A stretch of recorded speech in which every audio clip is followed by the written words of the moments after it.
गरीबी बेबसी से आजादी, अन्याय से, जुल्म से, शोषण से आजादी। आज आप जुल्म कर रहे हैं। एक व्यक्ति जो पिछले 11-12 दिनों से भूख हड़ताल पर है, जो अस्पताल की बेड पर है, वो अपनी इच्छा से जाना चाहता है तिरंगा यात्रा में, और आप उसे रोक रहे हैं। ये कैसा लोकतांत्रिक व्यवहार है?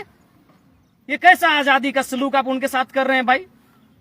आप ठीक है, आप अगर उनके स्वास्थ्य की चिंता आपको है तो आप उन्हें एम्बुलेंस के साथ ले जाए तिरंगा मार्च में, आप फिर उन्हें वापस अस्पताल ले आए। लेकिन अरे भाई, भूख हड़ताल करना तो अपराध नहीं है क्या? उसके हाथ में लाठियां हैं, डंडे हैं, गोली है, बारूद है, बम है, जो जाकर कहीं बम का धमाका करेगा, किसी के सीने पे गोलियां दागने का काम करेगा।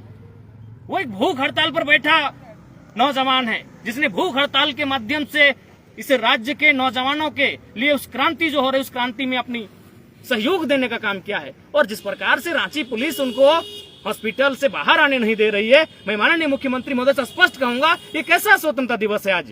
ये कैसी 15 अगस्त की आजादी हम मना रहे हैं, जहां भूख हड़ताल पर बैठना गुनाह है, जहां सत्याग्रह पर बैठना गुनाह है? अरे भाई, कोई बंदी होता, कोई हिंसक उग्र आंदोलन होता, आप डिटेन कर लेते, आप अरेस्ट कर लेते, जो आपकी इच्छा थी हाउस अरेस्ट कर लेते।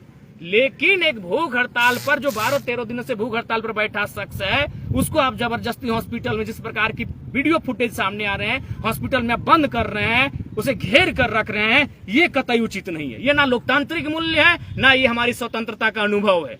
ये हमारी लोकतांत्रिक और स्वतंत्रता दोनों ही मूल्यों पर प्रहार कर रही है। मैं रांची जिला प्रशासन को स्पष्ट कहना चाहूंगा, ये व्यवहार उचित नहीं है।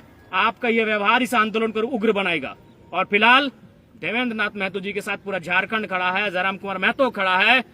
उन पर आंच भी आएगी तो फिर उसका खामियाजा आप भुगतेंगे। इसलिए मैं माननीय मुख्यमंत्री महोदय से स्पष्ट कहना चाहूंगा कि 15 अगस्त आजादी का दिन है, तो किसी व्यक्ति की वो आजादी से रोका क्यों जा रहा है?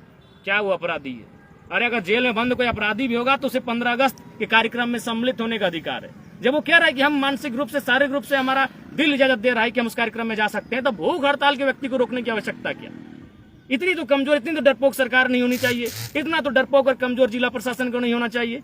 इतने भयभीत क्यों हैं आप कि भूख हड़ताल बैठा हुआ व्यक्ति को आप जाने की अनुमति नहीं दे रहे हैं? कहीं ना कहीं इसमें साजिश की बदबू आ रही है, और उस साजिश की बदबू से पूरे राज्य के नौजवान पर्दाफाश करेंगे आपका। मैं और राज्य के नौजवानों से भी आग्रह करूंगा कि जिस प्रकार से आंदोलनकारियों के साथ, छात्र नेता देवेंद्र जी के साथ, अन्य साथियों के साथ दुर्व्यवहार किया जा रहा है, उस दुर्व्यवहार के खिलाफ एकजुट होने की आवश्यकता है। और जो आंदोलन चल रहा है उसे और उग्रता देने की, आक्रामकता देने की आवश्यकता है, और सहयोग और समर्थन देने की आवश्यकता है। इसलिए मैं पूरा राज्य जिस प्रकार से अब कृत्य कर रहे हैं वह देख रहा है, इस आंदोलन की गति को और धार